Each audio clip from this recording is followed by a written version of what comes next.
হ্যাঁ, দোয়া করবেন। এই যে বোনেরা দোয়া চাই হাত পাখা পক্ষ থেকে। শরীয়তপুর ২ আসনে হাতপাখা প্রতীকের প্রার্থী প্রিন্সিপাল মুফতি ইমরান হোসেনের গণসংযোগ।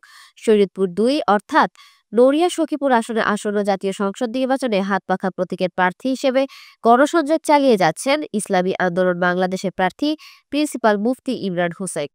শুক্রবার বাদ আসর তিনি নড়িয়া উপজেলার ঘড়িসার বাজার এলাকায় ব্যবসায়ী, ক্রেতা ও স্থানীয় জনসাধারণের সঙ্গে কুশল বিনিময় করেন এবং আসন্ন নির্বাচনে হাতপাখা প্রতীকে ভোট চান। গণসংযোগকে ঘিরে বাজার এলাকায় এক উৎসবমুখর পরিবেশ সৃষ্টি হয়। স্থানীয় জনগণ তাকে আন্তরিকভাবে সমর্থন জানায় এবং নির্বাচনী অঙ্গীকারে আস্থা প্রকাশ করে। নির্বাচনে জয়ের প্রত্যাশা নিয়ে প্রিন্সিপাল ইমরান হোসেন প্রতিদিনই বিভিন্ন স্থানে সাধারণ মানুষের সঙ্গে মতবিনিময় করছেন। জি দিদি দোয়া করেন। ইমরান হোসেন হাত পাখার পক্ষ থেকে দোয়া আছে।